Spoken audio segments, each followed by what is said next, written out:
Lo ngapain sih dukung Palestina segala? Percuma, dukungan lo nggak ngaruh apa-apa.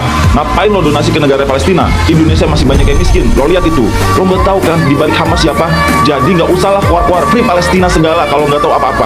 Ingat ya, Palestina merdeka, kiamat terjadi. Lo udah siap kalau kiamat terjadi? Sekarang lo dengerin ini. Walau dukungan gua ke Palestina lo anggap kecil, setidaknya Allah tahu gua berada di posisi yang mana.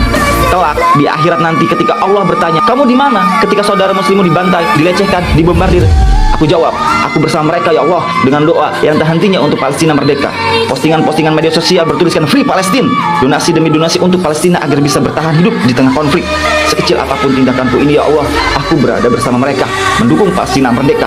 Layaknya kisah burung pipit dan Nabi Ibrahim. Ketika itu Nabi Ibrahim dibakar hidup-hidup oleh Raja Namrud karena membawa ajaran tauhid.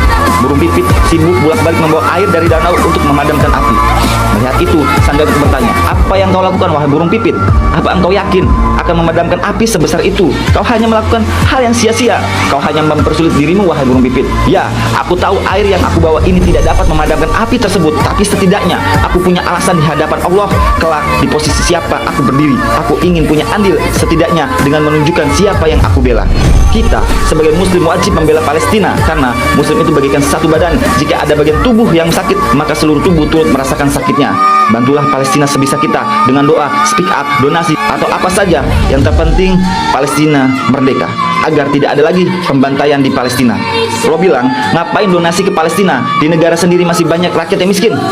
Lo dengar ini, orang yang gemar donasi udah pasti sudah pernah membantu berdonasi di negaranya sendiri. Sekarang gue tanya sama lo, apa lo pernah donasi ratusan juta setiap bulan? Hingga 400 juta setiap bulannya? Ustadz Abdul Somad berdonasi ratusan juta setiap bulannya untuk negaranya sendiri. Lagian, cukup jadi manusia yang punya hati, maka kau akan tahu betapa kejamnya Zionis itu. Jadi, orang yang gemar donasi untuk negara lain sudah pasti dia pernah berdonasi di negaranya sendiri, bahkan ratusan juta. Lo dengar itu? Sekarang, anggap aja gua ini bodoh. Lo yang paling tahu segala di balik Hamas. Siapa itu nggak penting buat gua. Yang paling penting bagi gua Palestina merdeka, agar tentara Zionis Israel tidak lagi membombardir penduduk Palestina. Ingat, hari kiamat hanya Allah yang tahu. Tugas kita menjadi hamba Allah yang bertakwa dan terus memperbaiki diri. Suka tidak suka kiamat pasti akan terjadi. Layaknya suka tidak suka kematian pasti akan menghampiri kita. Pertanyaannya, apakah kita sudah siap membawa bekal untuk kematian? Apakah kita sudah siap menghadapi hari kiamat dengan begitu dahsyatnya fitnah Dajjal? Apakah kita sudah siap jika Allah bertanya, kamu di posisi mana ketika Palestina dibombardir? Di zaman Nabi Muhammad SAW, kaum muslim terbagi tiga. Ada yang ikut berperang bersama Rasulullah, ada yang ikut membantu dengan hartanya, dengan pembekalan perang dan doanya. Ada juga kaum munafik, gak ikut berperang, gak ikut berdonasi, gak ikut berdoa, malah sibuk memecah belah sesama muslim dan berdusta. Sekarang, dari ketiga itu, lo berada di posisi yang mana? Jawab.